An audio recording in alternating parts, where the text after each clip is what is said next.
他们kuna ba ba shi ya shi da ba shi shugaban gwamnati da to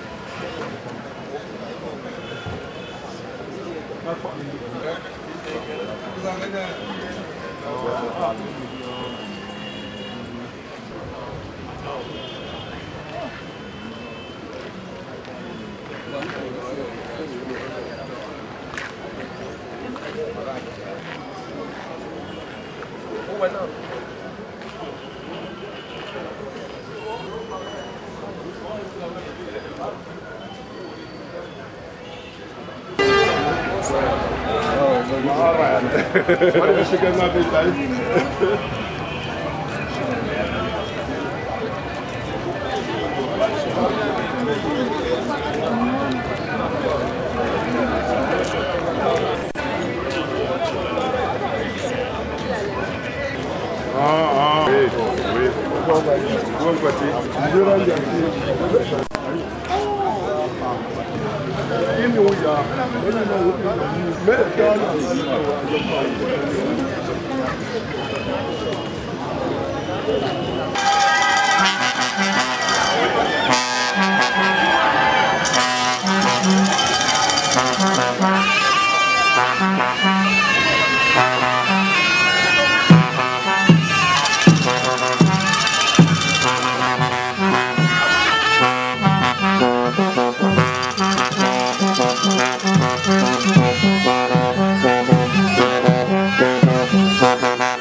nuna upu muna mbwana mbwana mbiero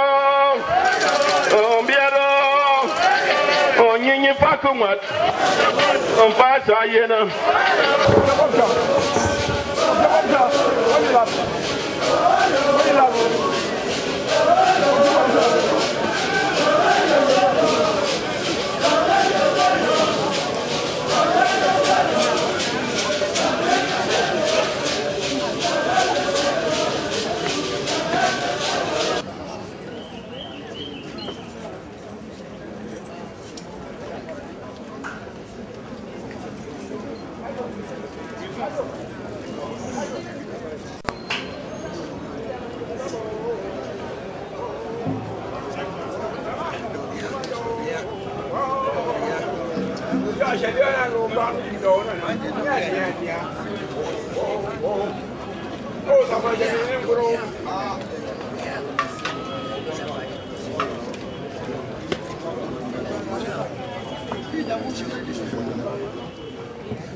السلام عليكم.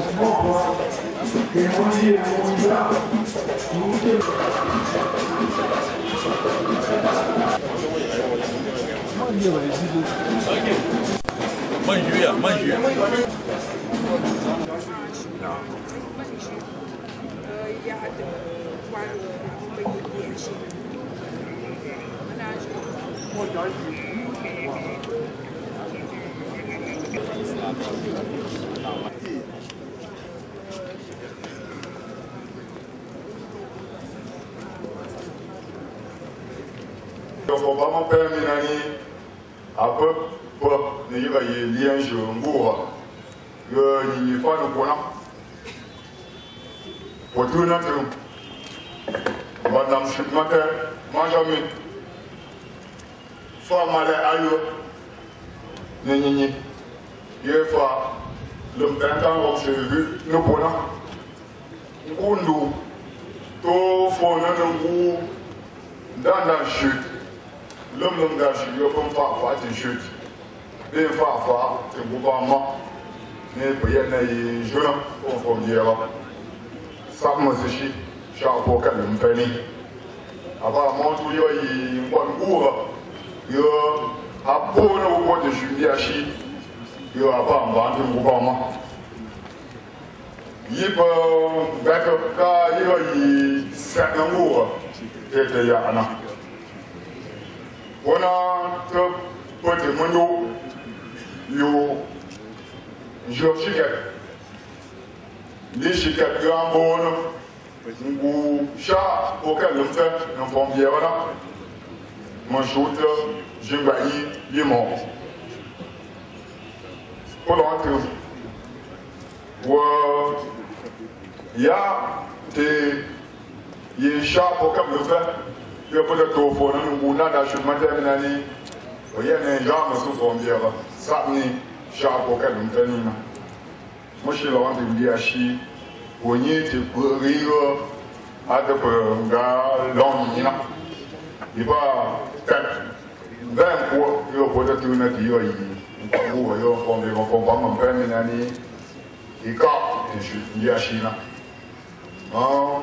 je crois moi na jibani yimo docteur Inoussa ou pas le joya ni yene ja pas l'ishika joshika yisha au câble le peu un bon bien yo on va n'en chier matin pas l'homme là je yo pas pas de pas moi so cheminani au nom de ce bon bien là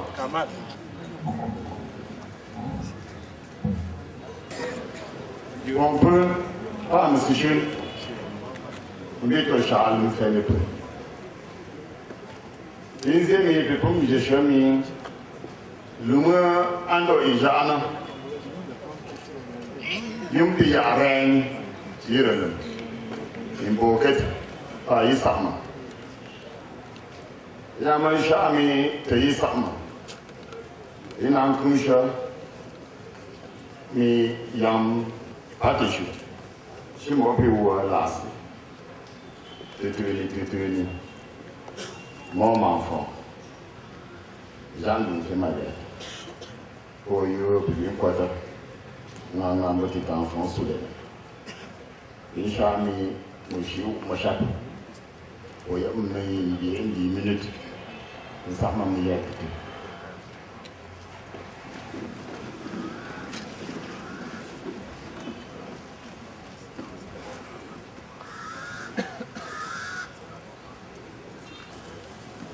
Le mot André Jean, on a tout chuchu, moi je pourrais. Nga après les coups de l'humour, mon enfant mon bois, l'oyaka il faut de lui charriana, c'était walama. Oye lam, kavakanga lam, enfant. Indi jantu, zemi, chimo ngama benga, inyingu pama, tira lema, tetuni.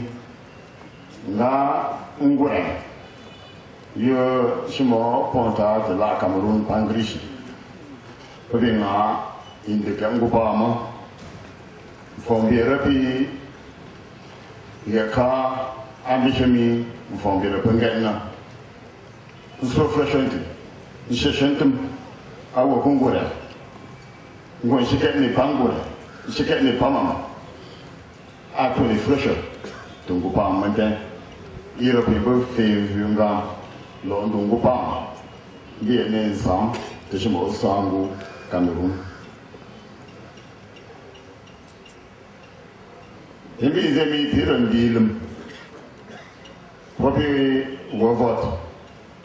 I can't come here and Lumu. Amama, you go for to Pumika. From Bera from Pamama, take and get Minani, she took a bash upon her. I go from Lumua, one decade. Jaco Mustu, Gu Shimo, National, Pete Shoput, or she took a bashina. Izemi, Iralumke, Yankaman Lumua, at the shoe.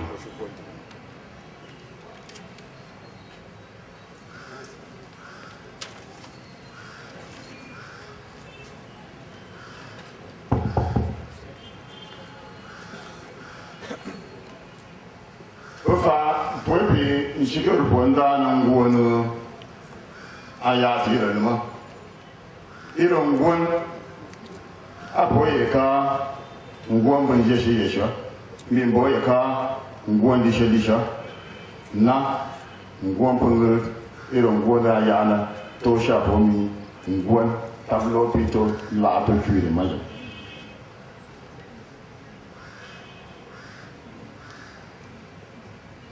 pomi zemi tira lilim kan kan fam shop yim ya kala ka ba bakin zena a ta an kuma irin lilim yo mon di mon fond mon pour mon tare pour premier page un shop ni mayande le président ngu ngambalo mete de Cameroun yo bo fu ni fe kafona le mon pour c'est de mo bon joya a katopi tout me moto pour mi lum tankam fam fo pour ça lum mesho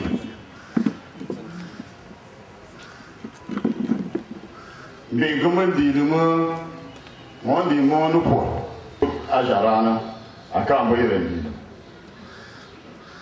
pindi mi et dans le temps que me den a yam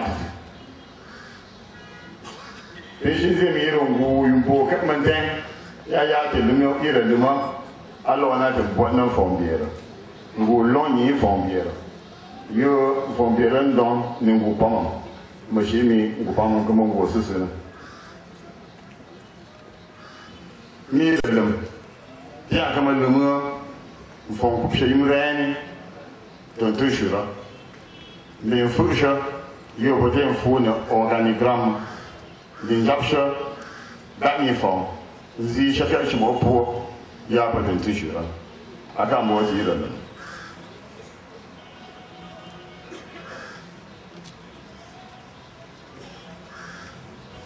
ils ne font bien mais à ira yami irin wannan lim ko ma mo tunga to yi lim fe ya pa lim bankan shopping view na ayira kuma shu parayo a shikin ayina ana to shomi iba pumi kuye shopping show mon ban shoshi po kukeri manga pamim kan bo kukeri na teatro lo shoshi yolum ko fabjo mashi minani fon peri min gu pono ba de yen ayi mentena de yifu po shikana antenda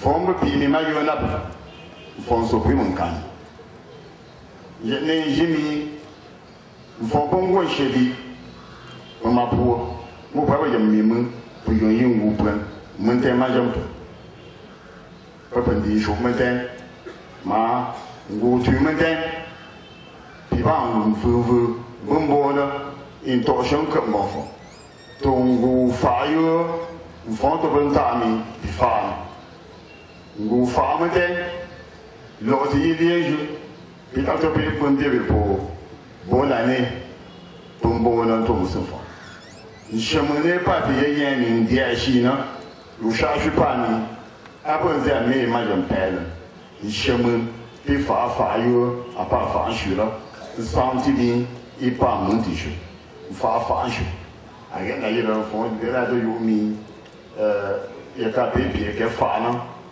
moi dit franchi pas on dit je fous un à des choses là au fond de commission je ne n'ai pas de yanina il y a tout quoi de commission fa de je tout fa yo faut mon famille pina il fa pour bon me de fa je pour bon alors il a présenté commission yo pour la compagnie ils allaient pour qui vient du bon et du bon forme de pour toi que bonne année forme et chami que moi le saillé ni ta fongura pour faillir sur moi et faillir font bien font pas mon famille bon chami nani yi bonne année de kuna paiement pour ton loni à pas pour ton loni pour soin de nani il y a yi bonne année il y a chondi hein bonne année par yo na in chami de kuna me pangalo you are ten focusing não fongueira, fomos boa.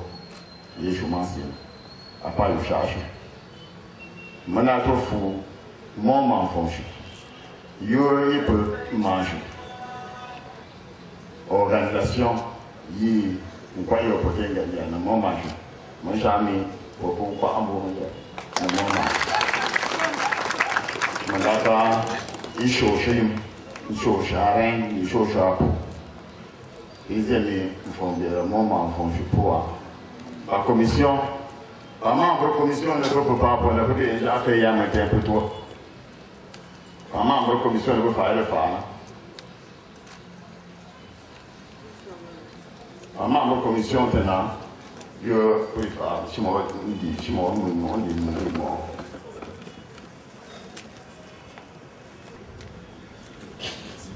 Le glissement. Il y a le glissement chaud.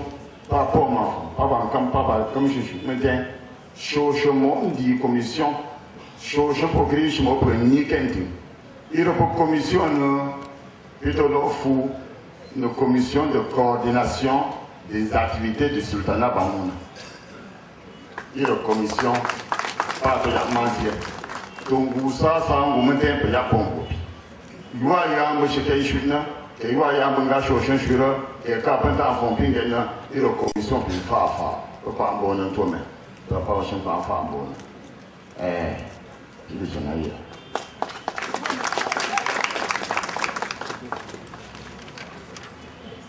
un il y a pas de commission, pas de commission.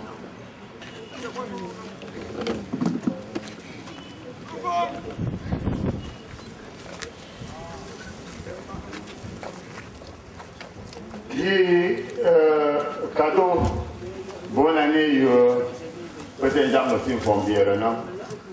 On a un chemin pour je me suis pour bonne année, mais non faut non. Et j'ai dit,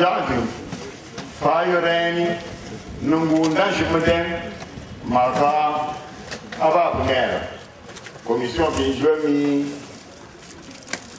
Moi, je suis bien jeune pour. Il y a un uniforme, il y a un uniforme.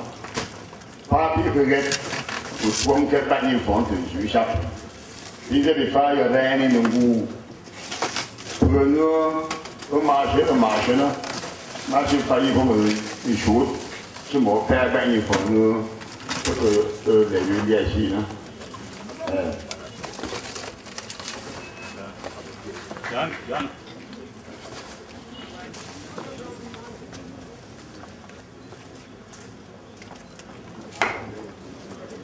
L'homme peint quand je vu une chute. On a été yarnangati, barre fleurie, il n'y a pas, faut pas mon tomi, ou pombo, chute matin, il y a une jeune poli, tu chats pour qu'elle l'homme fanina. Puis ou pombo, chute matin, tu pêches au chi. Ils font pas mal de choses, je ne pas comme je fais femme, et quand je vais dans ma chemin pour n'a pas chose pas minani, une tradition, il y a un bangan pour une administration, il y a un bangan rare, me faire un chute pour un chemin, il y a un peu bon chute, un groupe de chute, il y a un madame terminant.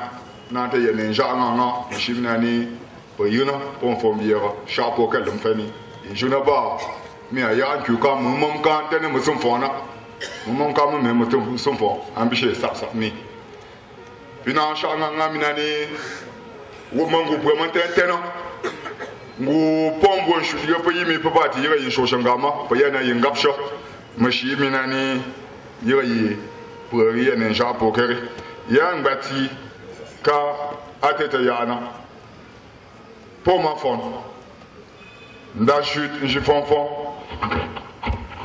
nda chute tout panka nda benja nda ngu nda mansie nda wop nda pension nda ngon fond nda sure fond délégué pon fond nda saki nda sun fond pomba nda sun fond pombe nda poshira fond nda tunga mun da samanti da sati chanu da sati yati na pas chef de communauté avant chumfon ti sansangu ti la Cameroun avant ngbayi tuangu pona de wuli ngbayi tuangu ko nyite ngbayi administration yo ra rechu pas pour nous anciens direction générale de l'administration cabinet numéro 1 cabinet numéro 2 les cabinets hôpital du Palais Wasutan Chute radio communautaire pour Canal Mont la sécurité du palais, le musée du palais de Wabamon.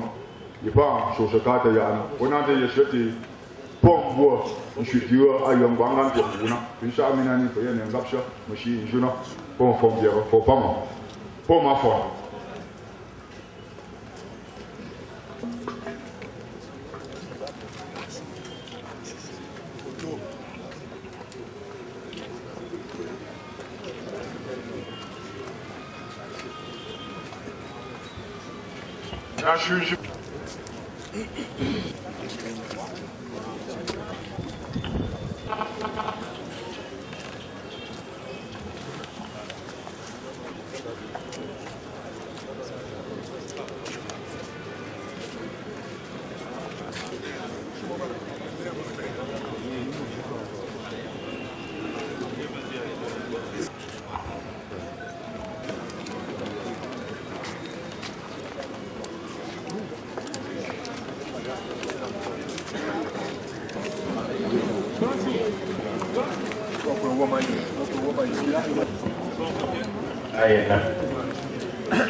Tu es pas ma chute, Benjamin, ma chute la Benjamin.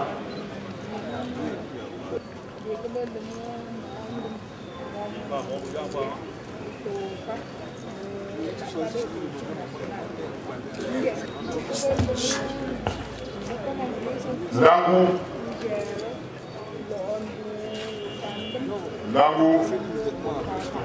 Yo, tu es pas ma chute, Langou là.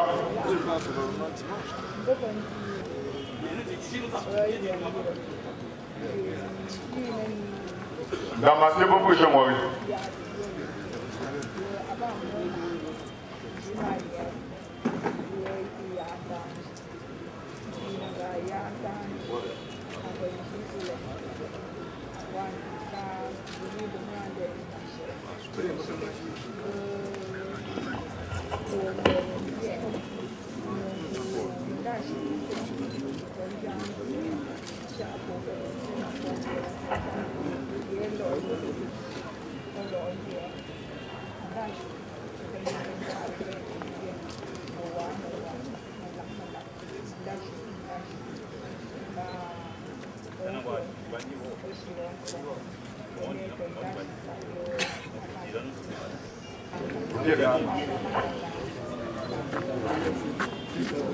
Nangon pour beaucoup de moi.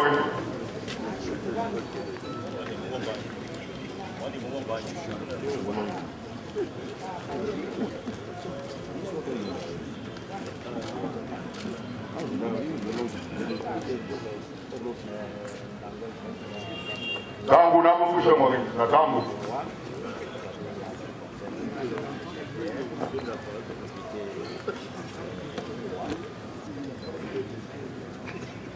D'accord, voilà, je suis chef de la file pour la tasse, donc voilà. Dans quoi moi, là on peut changer.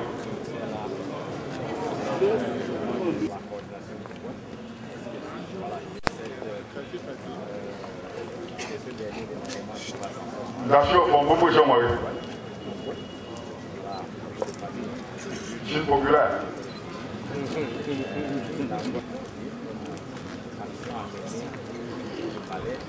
Dans la partie de formation, il y a un outil de professionnel et individuel. l'administration allait en relation avec le gouvernement ou alors Pas délégué pour on a pas pour chez moi. il y a encore oublié les peuples des communautés d'administration en dehors du pays d'amour. Oui, car je on comprend pas nous.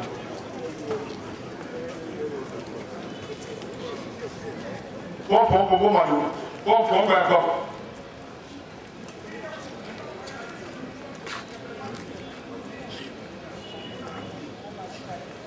Pour d'accord. Pour bien quoi. Pour goût. Pour ça nous.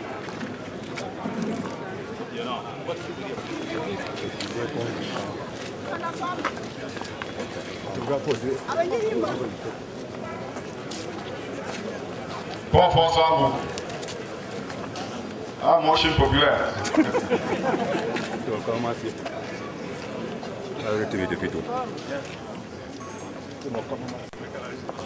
Bon.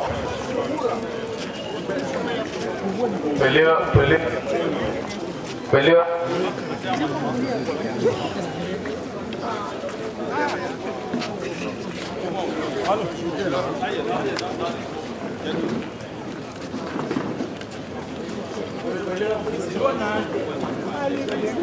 Bon français, nous jouons beaucoup chez moi.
Je ne suis mort dans la chute.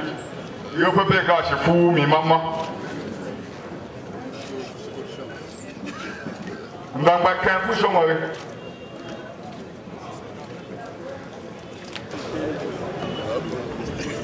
Dans moi, on peut pour moi.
Mora.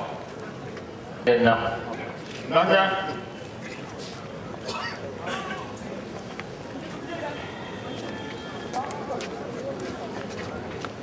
Vai de macho cabo tena mano. Comment on va pour prendre le capot. Pour lire tout le monde dans la chuture, qui chute, chez mon nana pour y pas, il y a qu'un jour là. Mba pour pouvoir en route. Mba, là, je suis au bout de pour. Voilà, je pense à vous là pour en route. Mon ami, direction générale des affaires administratives, politiques et culturelles. Yo, tu y pas. J'ai un charana, Omaruna. Voyez, il y a un pas chef de cabinet beaucoup.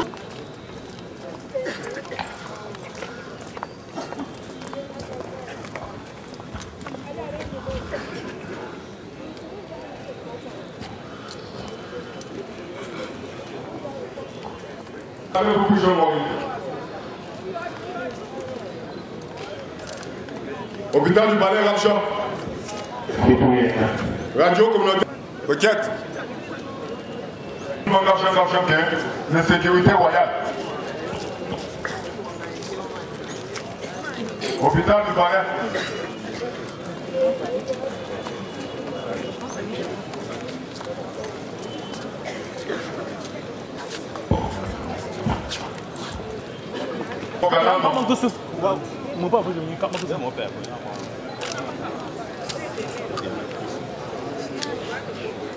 Cercle des amis du nom Serran Pofoucha Mori.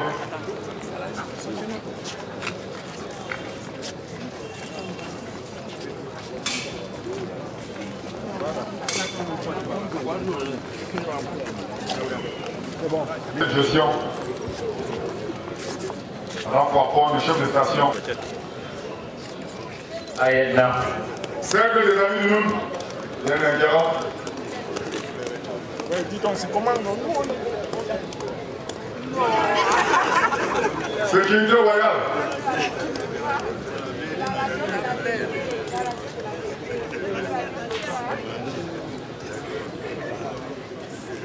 Il y a radio communautaire.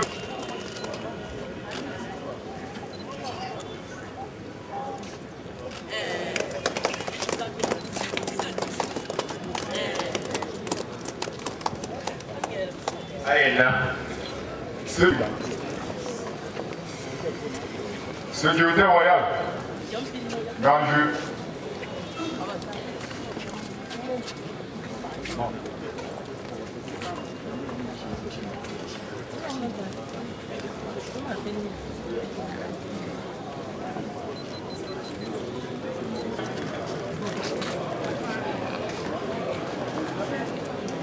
Ma position pour tout le monde n'est pas mangeant.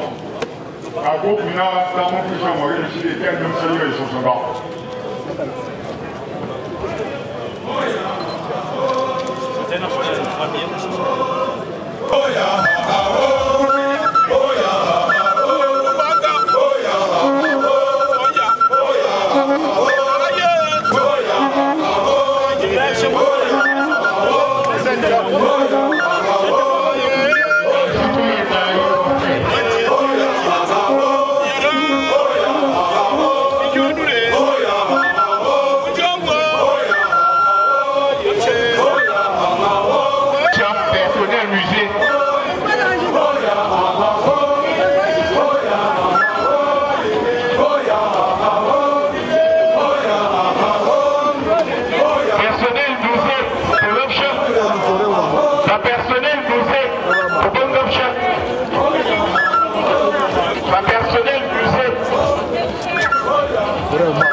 Monsieur Combera Popama,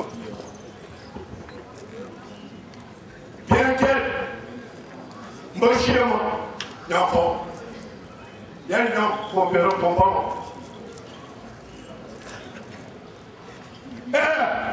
Combera,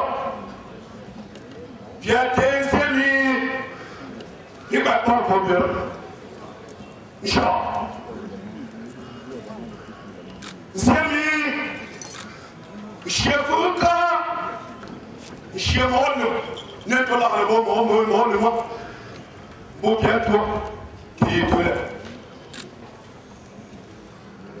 Et toi, Maïla,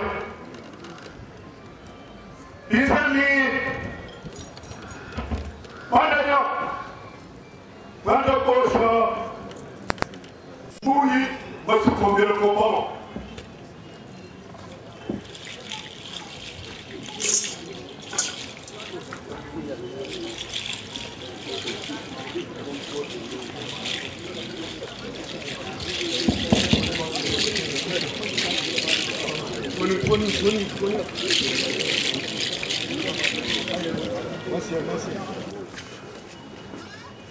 Kafamoli toi n'a pu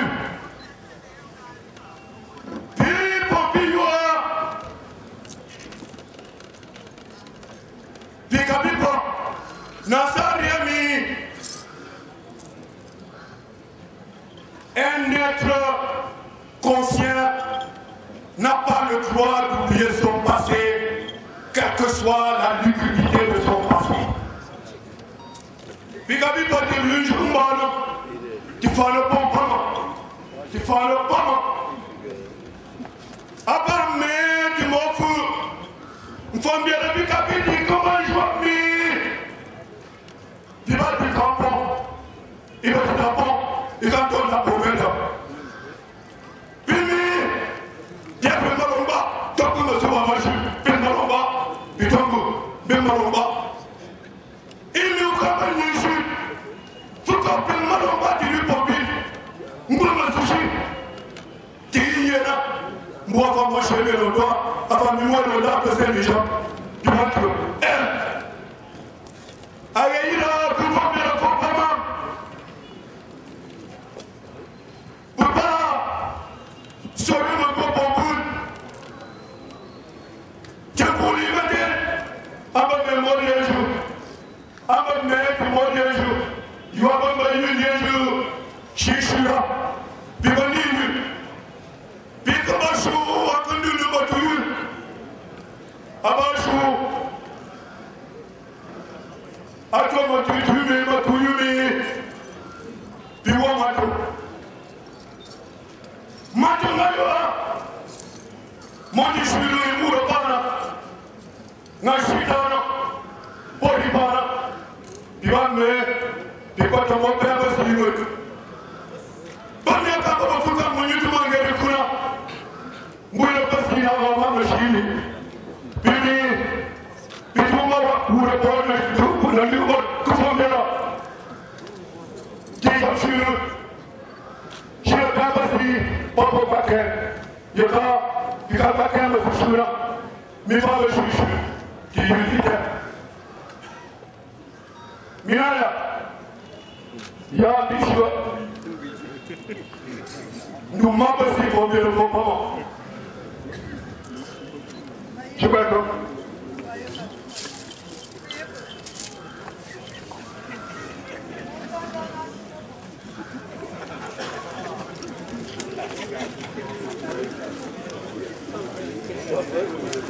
Maman, tout moi fait le lit.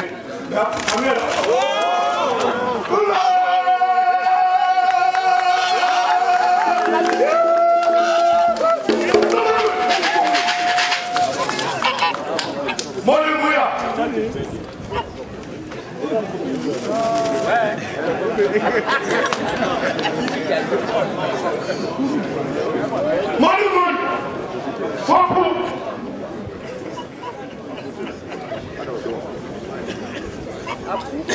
Ina ga wula fa. No ba na ya ka ke me te mo bo ba to do di ka so.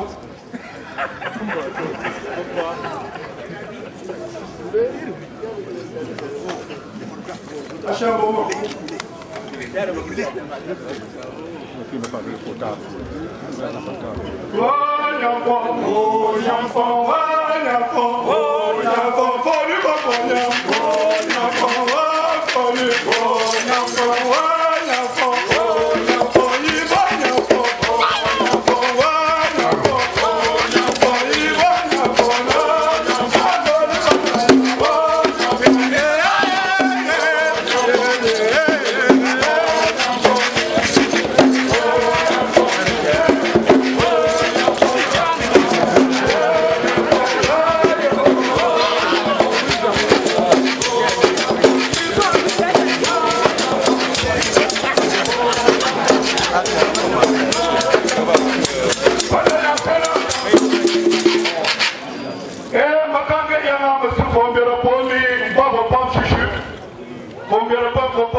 Vous attestez que Allah est le seul Dieu qui mérite l'adoration et que le prophète Mohammed est son envoyé.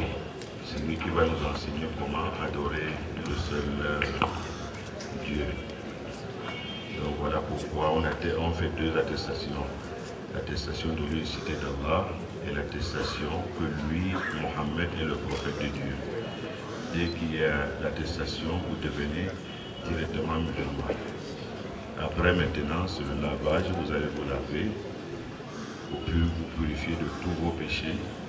Et par la suite maintenant, vous devenez un frère de tous les musulmans du monde.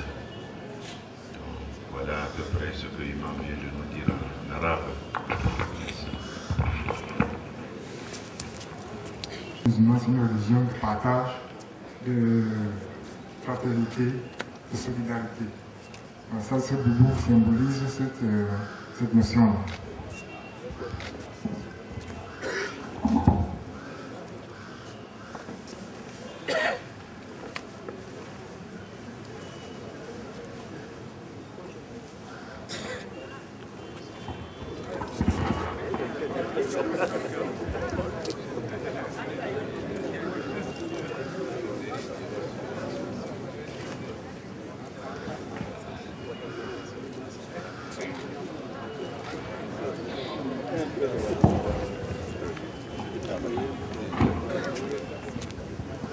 Pembela para Shimi Muhammad.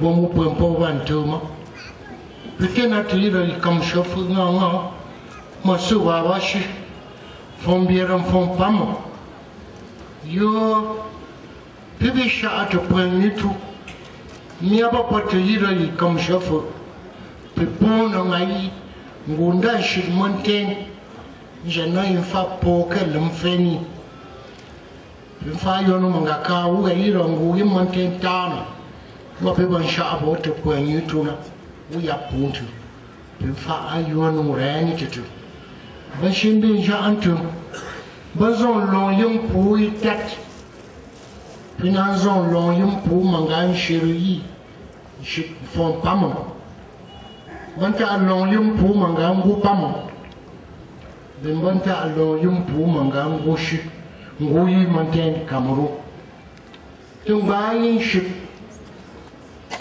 Huna bimbation na ilum fayarenjeshana bantam mfoni sobo mayepu nero kutatami ukusha infaranani binkusha fakumani binkusha infamimshani mangaka shimopwe manjime ayama uwi le washubiten sa ashantu man sheshan fon ayama wui pui ma jeni yimba insha andon sa yena pui pu fani bandonu ma shi gbanyi piyo pa yapshawa na yira yi pa da yapshawa na yira yi lenjana ndonu ma shi ngunda shi manten yo pa bambi ya angayi ba ku po ka dum fenu ya rami ufa kuma no po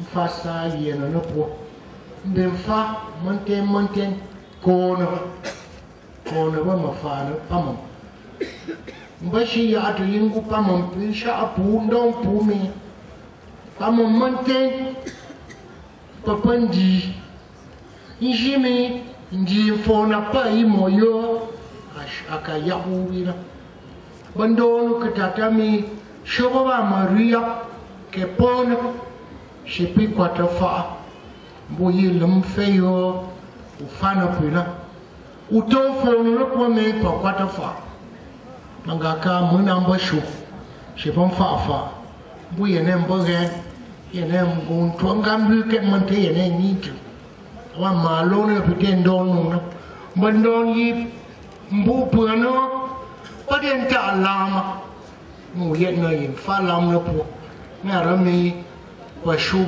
dile shimbo nandi ashi bi makan sha afwesha yo pe ban sha atan shira tun gupama na rami papa yuwa ban zo yin ban to fwesha yo ka yamma ke yo ya kungurana ke yo panze azan ja amabana piswa irangu umante upa mante mayepu bashi to da Cameroon bama poba wata lumfena pimbi kon son tesu mante to Cameroon son excellence Paul Biya pour gouvernement imante ne remi popon fa ashu no soppe mi man fa ashu na imbambuo kano uyak na pona Pitam ta yeshif pinso ndemo upin fana pina jinjo ya Zakaria na rami pu inzanke pu ifwesha akambanduni ibi ngonkusu pitam ta ku yi montenji yo yabi matu fekafut mpomonjo ya sedo pisui mapu magaka ira ndapa ba ngara abimbandantam bubandantam nka abantin rani lamka abantin bin kwa mbono kutata mi ngurana yo ukafana mfon Salomon fana mfon Davira ufani benfa tutuni na polbia get ketata me fresher apot not ngangu no west port sud-west mi get me fresher apot no ma tungu Adamawa mi get me fresher apot no to extreme no apayo pinjemi pitankangu yimantena pona ala manche mwa yimbe yi shenga pipi irangu shenga mante soma yep uyo kuwa alpha mbimbo omega wa pumi mbimbo jeshi tungu yimantena pinandonu shibobo makapu yetna pendonu bonjour ana pondo monu Yesu Kristo la yugumayu. Amen. If I'm ready. You are Nini. You are young in the mobile country. What is that? Any cruise you can want to go? There's an end. You are young in the mobile for me. You are over Marseille for her. What over to send in a master? You are young in the mobile city. You are incompetent to put on a book. You can Après, il va dire nous, pour moi, ceci. C'est-à-dire, nous m'avons pas de faire. Après, nous m'avons pas de faire. Quand mon voisin, pour moi, le blague. Après, moi, le blague. Nous, cruisons pour pas me faire pour faire gagner. Merci, bon. Merci, Fouja. Merci, Kona. Merci, Dijon. Merci, mon mari, tout le monde. Merci, vous m'avez avec vous, m'avez dit, mon là. Il y a bien un peu de Bobby pas. Il s'est un peu de sincère. Il a pas dit, mon boy, mon. Anta da mai kun je kai da mu ka bana bu mashula bu ma wa me kan dishi ai ngen je ku ponta ko tiya masu pombiero yo i pono ko ko shi me pama bun gum tira ya ne da su sha jon pon fon ya ama bu shi da su ya ama bu shi wo ba shi ga ke tufsan na pombiero mi bi ko aye mo ko bi ne je bon c'est tout le temps bon su suna andi tuma ba mal da ko bi ko sa ta masu su ko ga shi wuyimi abayo ngulo ponguma kumbienje mandanga peke mi ngumka nguka ngum tejumase ko ga tenga yi nguka bi nguwa tejumase ko ga tenga yi ma ka ko ko tenga yi tembe ko na ko fu ai ko tenga yi tembe ga me ga ko na to yi ai ngende ko ponta wani masu fuwan yin yami bulwe ka yami ko ban ku masu shi bule ju medina ko sa ni fa ko na fa la wo ba la Cameroon abo ko ngo pompa Cameroon abo ko ndu tu mambu a ko lu bo na bo ai nge je se ben de ko yo bu so ngu yu na bu su mo ke ba yu abo ko ngu yu na bu su ke ba yu ko yo ye ka pa se ba mi da pa se bu ya pa se ma pa da pa pu ba bu la ya pa pu pa se am ku na a ko shi ro ko ala ga ko ku ni ni pi ge ye yum ga a wo sa ke si le même alors donc te yi la ayo ko ja ke ni sa mon ke nku bi ndere su ka pa so ye lo nga ya ko shi po no ke ga fu le wa ko ya si bi ko ke ma li ke na ni ma sa po ni ya a mu ne ye ko pa bi ko ya mbu pa ko no ngo mu ko po me ya ai ga bo ke sha mi ya yi ya ba la ya ko na ni la wa fa ko我跟你说，你如果这一点关注问题呢，你必须都发布。把一个点个，你说什么国家不说他们，你个民族嘛他们发布，他们就那，我们比方把你他们，那是比容易，比方个点个你他们，那他朋友，我把他朋友说的容易，那咱们过去帮。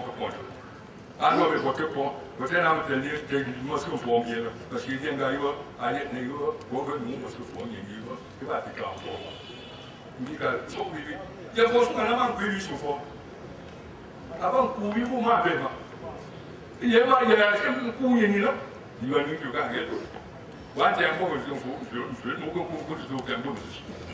哎呀，人家是比如说你也把火力呢，你吸发你管，你也把火力比啊，那你吸发，你我把它管比啊，阿妈可以说，不是啊，阿妈可以说么都干没有，基本不会说么都干没有，为什么不干这东西能过地我的嘛，搞这个没得了，你干这本年因为也啥也说了， kuyen dia mani kan ko do ko do so ke ni no ai ngan dia si ko mun sha ami ni ye ban ga ku so ma ko ni to ye ko bo na ko na ye ko sa ma su ko de bo ke fa ye ko sa ma su ko de bo ke fa ye ko sa ma su ko de bo ke fa ngo ye na ju ka pu da wa ja wo ji na ni ya wa da ba do ka ke这个米下面你外面去打压，外面去打，你有了没有？有没有去打过？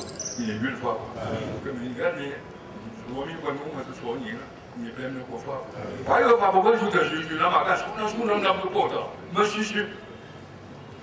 如果说我们干，我们不得，这把我嘛干些个我们，我也不这把人就让我也不白饼干上面那年。哎呀，人家是关公还是说你们话，我们这你印地过西西，这边报道的50个的文字来研究。特别个不能过，你也可以过个法。我也上不拉丁，公司。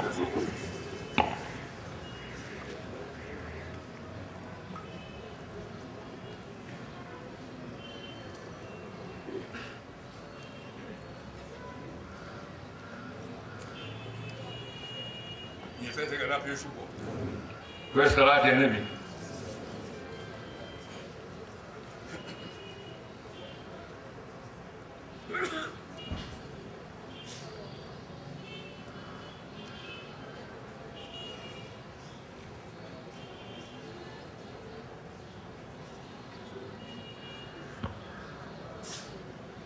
？بسم الله الرحمن الرحيم اللهم ربنا يا ربنا تقبل منا إنك أنت السميع العليم وتب علينا إنك أنت التواب الرحيم اللهم أنت أكرم من كل كريم وأكرم من كل كريم وأزود من كل زواد وأحفظ من كل وفيد وألدف من كل لذيذ وأسألك باسمك اللذيذ أن تسجر لي من حالتك من يقضي لي حاجتي ويدبرني يسمي وينجني من ظلمني والدار بحجك يا لطيف على دبي عند الشدائد والنجني من النقائد كلها على دبي عند الشدائد والنجني من النقائد كلها على دبي الله يرزق ما يشاء وهو كبير وعزيز اللهم صل على سيدنا محمد وعلى آله وصحبه وسلم فاتح صلاة الفاتح بسم الله الرحمن الرحيم الحمد لله رب العالمين